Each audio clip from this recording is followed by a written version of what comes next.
이 영상에는 이지북으로부터 제작비를 지원받은 유료 광고가 포함되어 있습니다. 안녕하세요 여러분.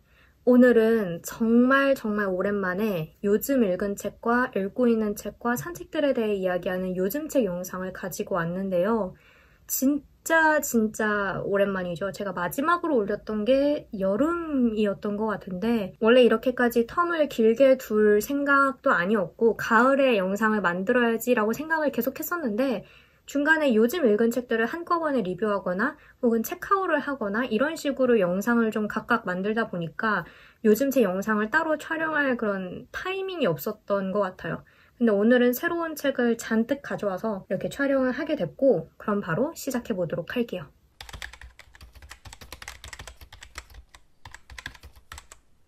우선은 역시 요즘 읽은 책들부터 시작을 해야겠죠. 늘 그랬듯이 제가 최근에 읽고 들은 책들이 몇 권 있었는데 그중에 제가 영상에서 꼭 이야기를 하고 싶다 하는 책들을 좀 추려서 가져왔어요. 첫 번째로 소개할 책은 바로 이 책입니다. 명소정 작가의 너의 이야기를 먹어줄게 라는 책이고요. 출판사는 이지북입니다. 이지북은 자음과 모음 출판사에 청소년과 어린이를 대상으로 하는 책을 출간하는 인프린트 브랜드인데요.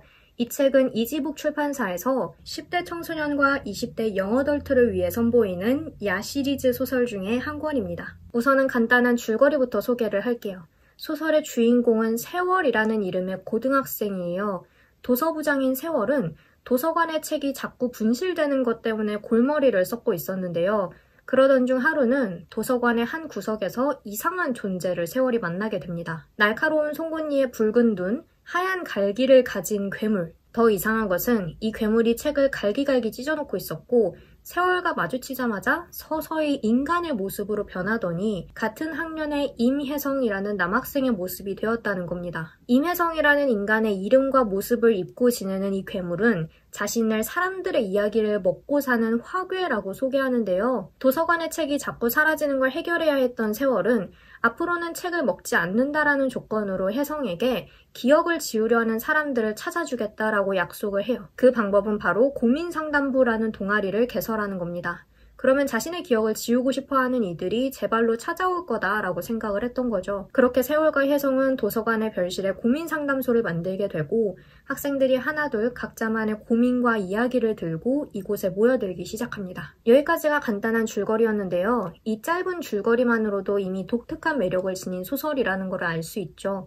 실제로 읽어보면은 누군가에게는 재밌는 판타지로, 누군가에게는 상처를 치유하는 이야기로, 또 누군가에게는 애틋한 로맨스로도 읽힐 수 있는 이야기이고 이야기의 설정이 주는 재미뿐만 아니라 삶과 성장에 관해서도 생각할 거리가 있기 때문에 많은 분들께서 인상적으로 읽으실 수 있으리라는 생각이 드는데요. 우선 이 책의 가장 큰 매력 중에 하나는 역시 일상적인 공간과 환상적인 요소, 특히 동양적인 판타지의 요소가 결합되었다라는 점이 아닌가 싶어요. 화괴라는 동양적인 괴물과 부적을 들고 다니는 소원이라는 또 다른 인물의 이미지, 그리고 우리에게는 너무나 익숙한 한국의 고등학교라는 배경, 이러한 조합이 오묘하게 느껴지면서도 한편으로는 상상력을 계속 자극하는 게 있어요. 저는 제가 다녔던 고등학교의 교실이나 복도나 도서관의 모습 같은 거를 떠올리면서 소설을 읽었는데 그래서인지 각 장면이 그야말로 눈앞에 펼쳐지는 것 같았고 책을 읽고 있지만 동시에 머릿속으로는 영화나 애니메이션을 한 편 보는 듯한 그런 느낌도 들었습니다. 일상적인 시공간을 배경으로 환상적인 요소가 도입됐을 때 이러한 작업이 더욱 수월하고 또 구체적으로 좀 이루어지는 것 같아요. 독자가 각자의 일상의 모습을 소설에 대입하면서 더 쉽게 몰입을 할 수 있게 하거든요. 그리고 소설의 주요 소재가 되는 고민상담부. 이곳에 찾아오는 아이들의 기억을 먹는다라는 설정이 내포한 의미에 대해서도 우리는 생각을 해봐야 할 텐데요. 이거를 처음 들었을 때 우리의 머릿속에 떠오르는 의문이 한 가지 있죠. 내 기억의 일부가 지워진다면 그것과 연관된 다른 사람들의 기억은 어떻게 되는 거지? 그럼 우리의 관계는 어떻게 되는 거야? 이런 문제에 대해 언급하는 소설 속의 대사들이 있고 그런 거에서 볼 수 있듯이 이 책은 관계에 대해서도 꽤 심도 있게 다루고 있어요. 이 소설에서 나타나는 주된 갈등의 이유가 되기도 하고 이 소설이 특히 독자들의 공감을 잘 이끌어낸다라고 생각을 했던 게 바로 이 지점인데요.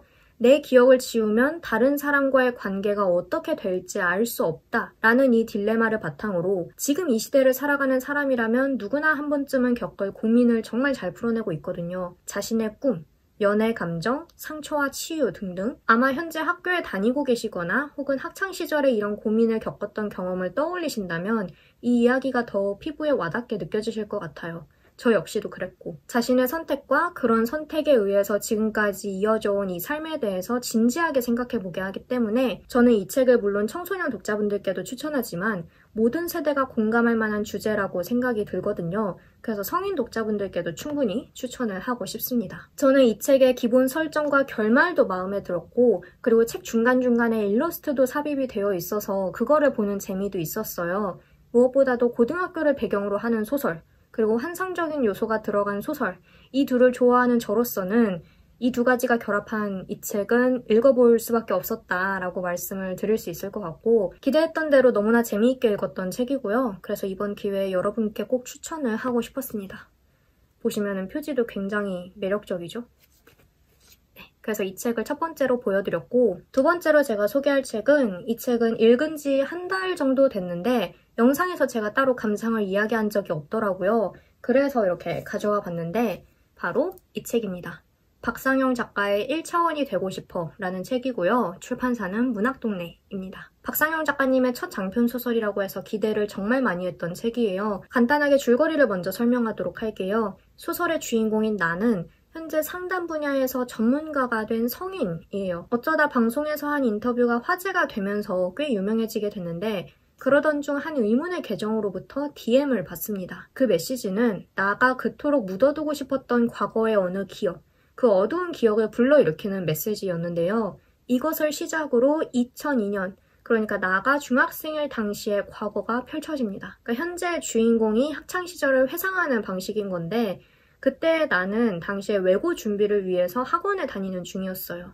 주인공이 사는 동네는 특히 교육열이 높고 덩달아 사교육이 필수로 여겨지던 D시의 수성구라는 지역이었는데, 숨막히는 입시 과정을 겪는 와중에 나의 마음을 흔들어 놓은 것은 같은 학원에 다니던 윤도라는 남학생이었습니다. 이 과거의 이야기는 나가 발렌타인데이 때 학원에 미리 도착해서 윤도의 책상 위에 익명의 편지와 함께 초콜릿을 올려놓고 나오는 것, 그리고 그것을 문이라는 동급생에게 들키는 것으로 시작합니다. 그러면서 나가 사랑하는 아이인 윤도와의 어떤 애틋하면서도 아슬아슬한 관계, 그리고 이상한 계기로 인해서 이어진 문희와의 우정, 치열한 입시 현장과 가족관계에서의 여러 일들이 한꺼번에 벌어지는 거죠. 사실 이 소설은 이렇게 간단하게 요약을 하는 것이 좀 무리겠다 싶을 정도로 많은 관계가 나오고 또 많은 이야기적 맥락이 나오는데요.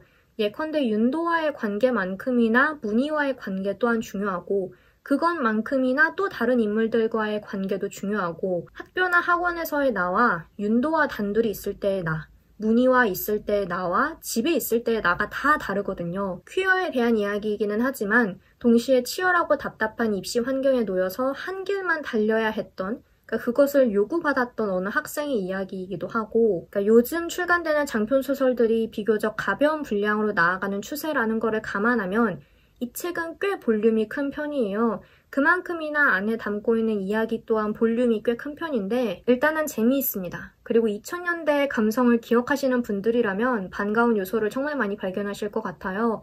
만화책을 빌려보던 대여점이라든지 혹은 캔모아, 대표적으로 캔모아가 있는데, 저는 사실 2000년대 초중반에는 초등학생이었지만 그래도 만화책 대여점이랑 캔모아 같은 거는 제 학창시절과도 정말 밀접히 닿아 있거든요. 그래서 책을 읽는 내내 반가웠어요. 그런 공간을 배경으로 펼쳐지는 이야기라서 그런지 머릿속에도 정말 잘 그려졌고, 근데 이제는 더 이상 가지 않는 공간이기 때문에 뭔가 그런 것에서 느껴지는 향수라고 표현을 해도 될 것 같네요. 아무튼 그런 느낌, 그리고 소설의 문체가 굉장히 입말처럼 쓰였기 때문에, 그러니까 아주 정갈한 문어체라기보다는 실제로 이 주인공이 이 나이대에 이렇게 말을 하고 이렇게 생각을 했을 것 같다 라는 식으로 쓰였기 때문에 굉장히 술술 잘 읽힙니다. 그리고 제가 인스타그램에도 쓴 바 있지만 이 책은 1인칭 화자를 내세웠을 때의 효과를 정말 잘 살리는 소설이다 라고 생각하는데요. 우리가 1인칭 화자의 이야기를 들을 때는 첫 번째로 그 화자에게 굉장히 깊게 몰입을 하게 되죠. 그 화자의 감정과 생각을 따라서 사건을 바라보기 때문에 이렇게 화자와 독자가 착 달라붙어 있는 그런 느낌이 들 수가 있고, 그리고 둘째로는 화자가 알지 못하는 것은 독자인 우리도 알 수가 없어요, 당연히. 화자가 직접 눈으로 보고 경험한 것만 서술을 하기 때문에 이 소설은 이 1인칭 화자를 통해서 그 감정선에 정말 깊게 몰입을 하게 하면서 동시에 도대체 화자가 없는 곳에서는 일이 어떻게 돌아가고 있길래 이런 일들이 일어나는 거야? 라는 생각이 들게 해요. 소설 끝까지 궁금증과 긴장감을 한껏 끌어올려서 끌고 가고요. 이야기의 결말에서 비로소 궁금증이 해소되고 마음이 뻐근해지는 느낌이 강하게 드는데요. 이 책의 제목이 1차원이 되고 싶어잖아요. 우리가 흔히 1차원 하면은 굉장히 단순하고 뭔가 직관적인 거를 떠올리게 되는데 사실 이 소설은 이미 도입부부터 화자의 세계와 인생이 결코 1차원처럼 단순하지는 않았겠구나 하는 거를 보여줘요. 그래서인지 저는 오히려 이 제목 때문에 이야기가 대조적으로 훨씬 다차원적으로 느껴졌고 그 안에서 수많은 점과 선분을 이루는 이 관계와 인물들이 굉장히 도드라지게 보이더라고요. 그러니까 저는 이 되고 싶어 라는 바람을 드러내는 이 말이 굉장히 중요한 의미를 보여준다고 생각을 해요. 아마 많은 분들이 이미 읽어보셨겠지만 혹시 안 읽어보신 분들은 한번 읽어보셔도 좋을 것 같습니다. 책이 꽤 두꺼운데 이야기가 정말 속도감 있게 넘어가기 때문에 올해가 가기 전에 이 책 또 읽어보시는 건 어떨까 추천을 드리고 싶고요. 그리고 또 하나 완독한 책은 이거는 오디오북으로 들어서 제가 실물책이 따로 없는데요. 바로 표토르 도스토옙스키 작가의 죄와 벌입니다. 저는 민음사 판본으로 민음사에서 제작한 오디오북으로 들었고요. 네이버 오디오 클립을 통해서 들었는데 줄거리라기보다는 어떤 기본적인 설정에 대해서 간단히 얘기를 하자면 주인공인 라스콜리코프는 법학을 공부하는 대학생이었으나 현재 학업을 중단한 상태입니다. 지독한 고독과 또 경제적인 어려움에 빠져 있는데요. 어느 날 그는 무시무시한 계획을 세우고 그거를 실행에 옮겨요. 바로 전당포 주인인 알료나 이바노브나라는 노파를 죽이기로 한 건데요. 사실 이거는 그 노파를 죽이고 내가 돈을 훔쳐서 이 가난에서 벗어나 보겠다라는 의도보다는 라스콜리코프의 어떤 인간에 대한 사유? 이런 것에서 비롯된 시도에 더 가까웠다고 얘기를 드려야 할 것 같아요. 그러니까 라스콜리코프의 입장에서 이걸 이야기하자면 이렇게 그는 노파를 죽이고 어쩌다 보니 그 노파의 동생까지 같이 죽이고 집으로 돌아옵니다. 이게 소설의 초반에서 이미 다 벌어지는 일들이고요. 그 뒤로는 그의 친구, 어머니와 여동생, 그의 약혼자, 그러니까 여동생이 약혼자, 우연히 알게 된 어느 관리와 그의 가족 등등 정말 여러 사람들을 만나면서 그가 인간에 대해서 생각하고 괴로워하고 또 행동하는 그런 것들에 관한 이야기인데요. 제가 지금 이야기하고 싶은 것은 이 죄와 벌 내용에 대한 감상이라기보다는 이 오디오북에 대한 감상과 더 가까워요. 예전에도 제가 이방인 오디오북을 듣고서 이런 식으로 소개한 적이 있었는데 왜냐하면 저는 사실 죄와 벌을 읽을 생각이 전혀 없었어요. 책을 사둔 것도 아니었고 살 계획도 없었고 도스토옙스키의 소설은 저에게 언제나 숙제 같은 작품들이었어요. 한 번쯤은 꼭 읽어야 한다는 걸 알지만 일단은 그 두께부터 진입장벽이 느껴졌고 또 이야기 자체도 인간의 어떤 인간과 삶에 대한 어떤 아주 깊은 사유 이런 것들을 드러내는 내용이기 때문에 내용적인 면에서도 좀 어려울 것 같다라는 생각도 들었고 무엇보다도 인물들의 이름이 인물 캐릭터 하나당 기본 2-3개야. 되게 불리는 이름들이 다양하더라고요. 솔직히 미룰 수 있을 때까지 미루고 있던 참이었어요. 근데 마침 제가 데미안이었나? 무슨 오디오북을 하나 끝내고 새로운 오디오북을 찾아보고 있던 때였고 이대로라면 내가 죄와 벌을 1년이 지나도 2년이 지나도 안 읽을 것 같다. 그래서 그러면은 오디오북이 있으니 귀로라도 한번 들어보자. 그러면은 최소한 한두 챕터는 내가 듣겠지. 이런 아주 어떻게 보면 좀 가벼운 마음으로 시작을 한 거예요. 근데 저는 정말 이 모든 기쁨과 영광을 이 오디오북을 낭독하신 곽윤상 성우님께 돌립니다. 첫 번째로는 성우분의 목소리 톤이 죄와 벌 이야기의 전체적인 분위기와 굉장히 잘 어울려요. 그리고 성우분들마다 어떤 호흡을 조절하는 방식이라든지 문장을 읽는 방식이라든지 이런 게 다 다르잖아요. 근데 저한테는 정말 잘 맞았어요. 첫 문장부터 독자를 혹은 청자를 이야기의 분위기에 확 빨려들게 하는 힘이 느껴지거든요, 목소리에서. 그리고 둘째로는 연기를 너무 잘하세요. 이 오디오북을 처음부터 끝까지 이 성우님 한 분께서 낭독하시는데 진술문과 대사를 읽는 톤이 다르고 목소리의 톤이 각각 달라지는 건 당연하고 중간에 말을 느리거나 혹은 숨소리가 들어가거나 하는 그 인물들 특유의 특징을 잘 잡아서 굉장히 세세하게 그런 것들을 연기하시기 때문에 저는 진짜 듣는 내내 감탄하면서 들었습니다. 민음사 판본으로는 이 책이 1, 2권 나뉘어져 있는데 두 책이 모두 다 500쪽을 넘어요. 그러니까 두 권을 합치면 1000쪽이 넘는 굉장히 긴 분량이거든요. 근데 저는 이 오디오북을 하루에 한 챕터씩 꼬박꼬박 들은 덕에 뭐 챕터가 워낙 많아서 뭐 단 며칠 만에 끝냈다 이런 거는 아니지만 그래도 예상보다 정말 짧은 시간 안에 다 들을 수 있었고 다시 듣고 있습니다. 놀랍죠? 저는 제가 도스토옙스키의 책을 다시 읽거나 들을 줄 몰랐어요. 근데 그냥 듣고 있습니다. 잠이 안 오거나 길을 걷는데 뭔가 그냥 분위기에 빠져들고 싶거나 할 때는 다시 들어요. 도스토옙스키의 책을 읽을 계획이 전혀 없었던 저로서는 너무나 기쁘고 뿌듯한 일이었고요. 매일 밤 침대에 누워서 라스콜니코프와 함께하는 그 지독한 고독과 절망, 그 기복 심한 여정은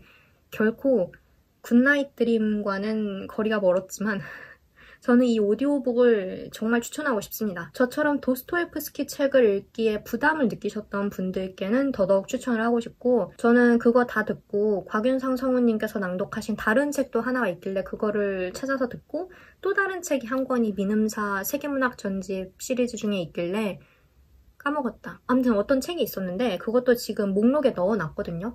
그래서 저의 오디오북 경험은 이 죄와 벌 오디오북을 듣기 전과 듣고 난 후로 나뉘겠다라는 생각을 하고 있습니다. 그래서 추천. 그 다음으로는 제가 요즘 읽고 있는 책으로 넘어가 보도록 할게요. 사실 꽤 오랫동안 종이책을 제대로 잡고 읽어보지를 못했었는데 그래서 다양한 책을 읽고 있지는 못하지만 그래도 이제 차차 다시 저의 독서 그 페이스를 회복하려고 노력을 하고 있고 우선은 이 책을 읽고 있습니다. 김민지 작가의 칼에 만드는 사람입니다. 세미콜론에서 나오는 띵 시리즈의 책이고 제가 저번에 올렸던 그 민음사 패밀리데이 언박싱에서 이 책은 샀다고 보여드렸던 책이죠. 카레집을 운영하며 스파이스 카레를 만들고 계시는 김민지 작가님의 에세이이고요. 제목에서도 알 수 있다시피 카레에 관한 에세이겠죠? 작가님이 카레를 드시면서 혹은 카레집을 운영하고 카레를 만들면서 했던 생각이나 경험을 담은 책이고 저에게는 너무 부담스럽지 않으면서 좀 유쾌한 마음으로 읽을 수 있는 책으로 그 우울감을 떨쳐내고 싶어서 읽기 시작한 거예요. 근데 재미있는 일은 사실 재미있다기보단 그냥 하나의 해프닝인데 제가 이 책을 읽으면서 카레가 너무 먹고 싶어져가지고 한번 카레를 만든 적이 있거든요.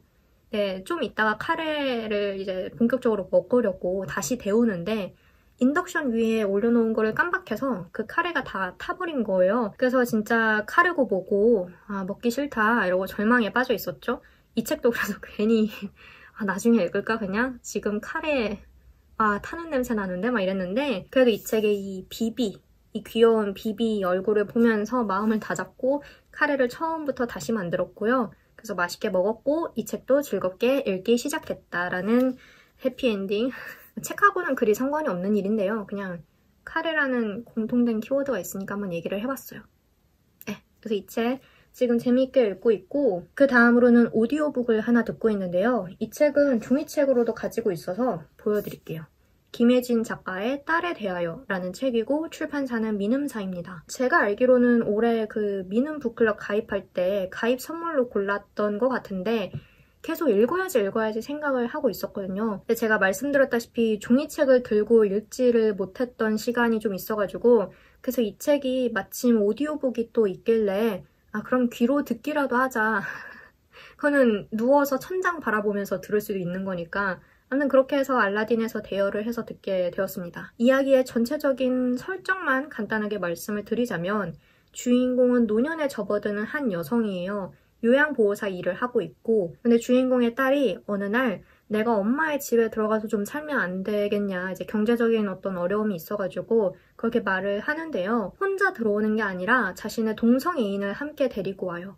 이 소설은 주인공과 주인공 딸 사이의 갈등이 주로 드러나지만 이게 단지 개인적인 차원에서만 다루어지는 게 아니라 사회적으로 자꾸 불안정한 위치에 놓이는 성소수자, 그리고 노년의 여성, 그리고 노년에 접어든 주인공이 삶과 죽음을 생각하면서 느끼는 어떤 존재론적인 위기라든지 이런 거를 두루 다루고 있기 때문에 굉장히 마음이 무거워지는 소설이고요. 제가 지금까지 들은 대부분의 오디오북들은 실물책 없이 정말 귀로만 듣는 형태로 완독을 쭉 해왔었거든요. 근데 이 책은 지금 종이책이 있잖아요.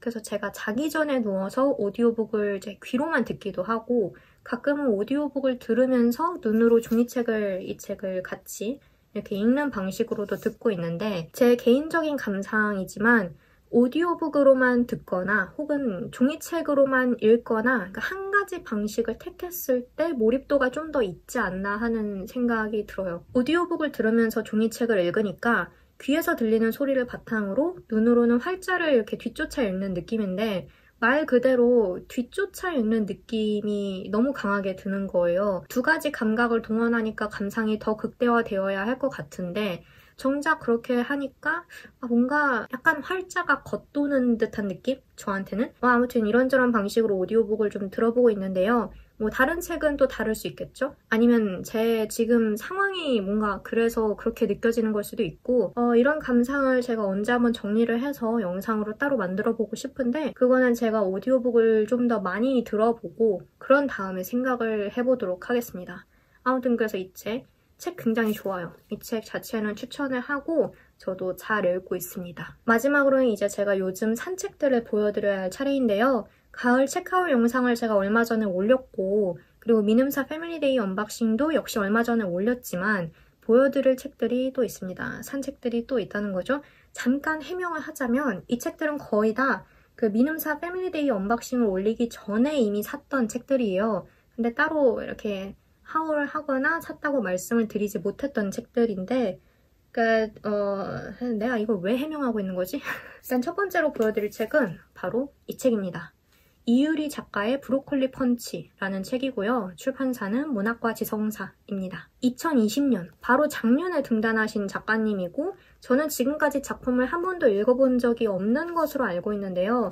이 책을 제가 왜 샀냐 하면 우선은 이 표지가 굉장히 매력적이었고 그리고 구병모 작가님의 추천사가 쓰여 있어요. 작가님이 이 뒤에를 보시면 엽록소 넘치는 상상력, 광합성의 언어와 개성, 유머와 위트 또한 일품이다. 그리고 됐으니까 일단 한번 잡숴봐 이 빨간 열매를 이라고 정말 강력하게 추천을 하셨어요. 그리고 알라딘 책 소개에도 일상의 초자연적인 사건과 비일상적인 존재가 등장을 하고 환상과 현실이 뒤섞이고 뭐 이런 표현들이 있길래 그리고 남자친구의 오른손이 브로콜리가 되었다라는 소식, 식물로 다시 자라난 아버지, 아이돌 팬의 덕심이 외계 생명체의 연구 대상이 되었다라는 등등 이거는 정말 읽어보지 않고서는 도저히 견딜 수 없는 그런 설정과 어떤 소개, 그런 소설집인 거예요. 그래서 샀습니다. 이 책은 거의 출간되자마자 산 것 같은데요. 아직도 읽어보지 못했다는 게 정말 한이 될 정도로 궁금한 책이고 진짜 정말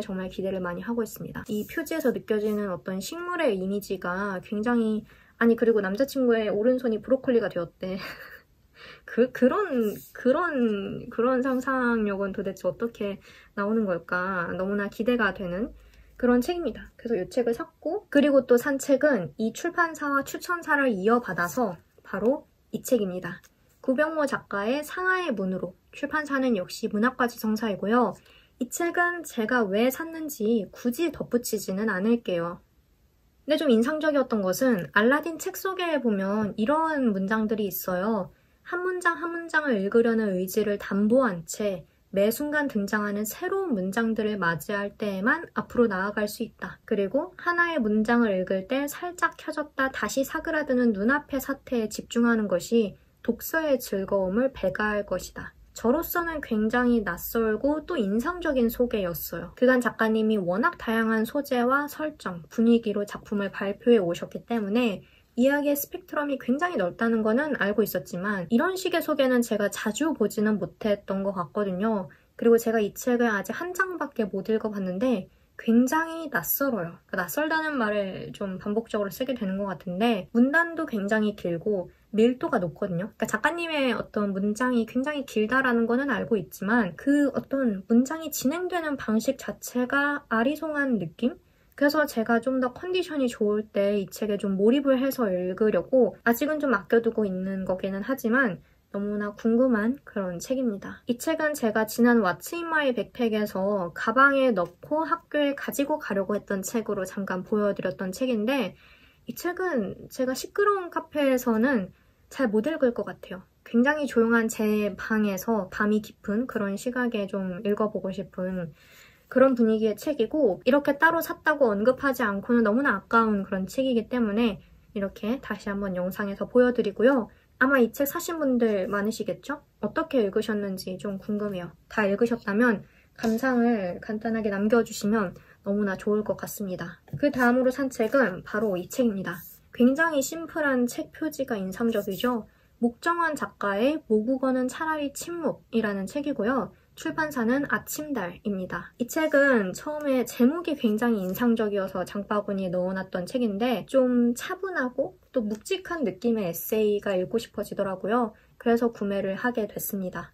여기 앞에도 쓰여 있지만 공연예술이론가인 작가님이 프랑스에서 지내시면서 만난 예술과 사람들 그런 것들에 대해 이야기하신 산문집이고요. 책 뒷표지에 쓰인 문장도 진짜 인상적이에요. 만일 당신이 춤을 춘다면 나는 가만히 앉은 몸으로도 그 춤을 따라 추고 있을 것이다. 그것이 사랑이다. 이 담담하면서도 마음을 울리는 고백이 너무나 좋아서 네, 이 책은 또 많은 분들이 읽어보시고 좋다는 감상을 남기시는 거를 제가 봤는데 저도 정말 기대를 많이 하고 있는 책입니다. 차분한 겨울밤에 읽기에 좀 어울릴 것 같은 책이었어요. 책의 내용은 잘 모르지만 이 표지가 주는 느낌이라든지 색감이라든지 그런 것에 의해서 약간 그런 생각이 드는데 아무튼 네, 그래서 이 책도 같이 보여드렸고 거의 다 왔습니다, 여러분. 조금만 더 보여드릴게요. 다음으로 산 책은 바로 이 책인데요. 한일희 작가의 게르니카의 황소라는 책입니다. 출판사는 은행나무이고요. 일단 제일 먼저 보이는 것은 약간 저만 그런 걸 수도 있는데 강하길 작가님과 이다혜 기자님이 추천을 하셨다라는 것 아래에 1억 원 상금 제9회 대한민국 콘텐츠 대상 대상수상자이라는 이 띠지의 문구가 정말 네, 눈에 확 들어오는데 그리고 이 표지에 물감이 흘러내리는 듯한 느낌 그리고 게르니카라는 단어가 연상시키는 어떤 작품이 있고요. 혹시 미술이나 혹은 그림에 관한 이야기인가? 라고 생각을 했는데 진짜 그렇더라고요. 한국계 미국인 화가인 어느 인물이 황소가 나오는 환영을 보고 꿈과 현실이 흐릿해지고 그러다가 어떤 다른 인물과 무슨 거래 같은 거를 하고 뭐 이런 이야기라고 하더라고요. 사실 좀 모르는 상태에서 책을 읽고 싶어서 책 소개를 자세히 읽지는 않았는데 어쨌든 러프하게 그런 키워드들을 추출해보면 꿈과 현실, 환영, 욕망, 광기, 그리고 심리 스릴러 이런 것들을 말할 수가 있을 것 같아요. 이 책의 뒤에 보면은 강하길 작가님이 추천사에 미칠 것 같은 기분이라는 표현을 쓰셨거든요. 저는 사실 책을 살 때 추천사에 그렇게 큰 영향을 받는 편은 아닌데 아까 보여드린 그 브로콜리 펀치도 그렇고 이 책도 그렇고 제가 좋아하는 작가님들이 쓰신 추천사인데 거기에 정말 강력하게 추천을 하는 표현들과 미칠 것 같은 기분이라는 표현이 있다?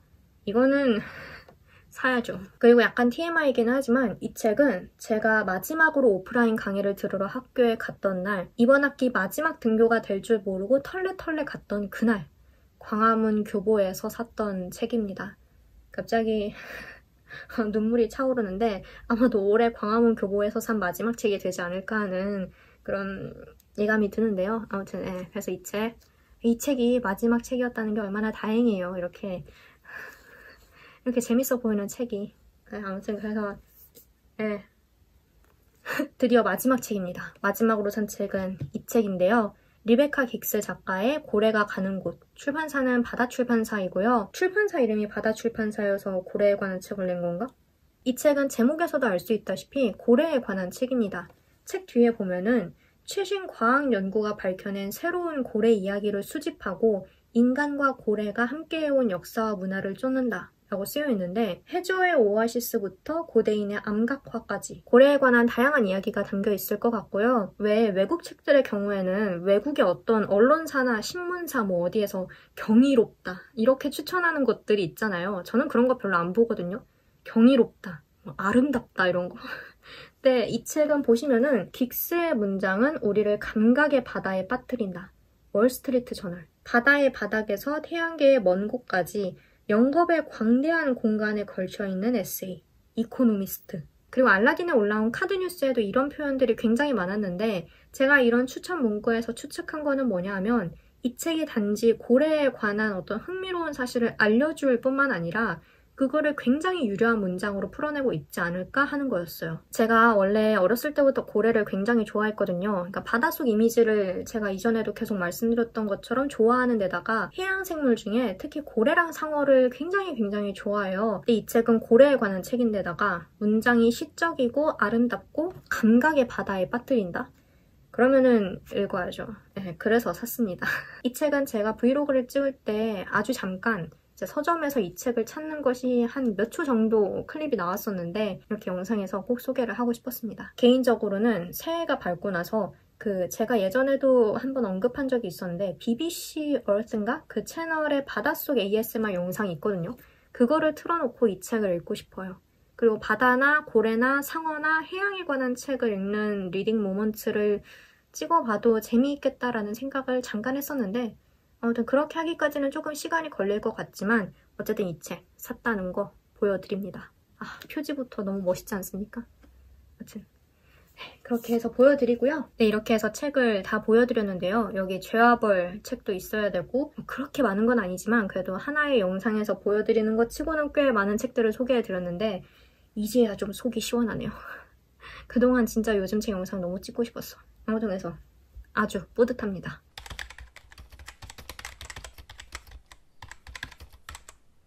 네, 이렇게 해서 오늘은 제가 요즘 읽고 있고 산 책들을 이렇게 쭉 보여드렸는데요. 워낙 오랜만에 찍다 보니 그리고 읽은 책을 리뷰하는 것도 꽤 오랜만이다 보니 이 책 저 책 좀 많이 가져와서 보여드리게 되었는데 재미있게 봐주셨기를 바라고요.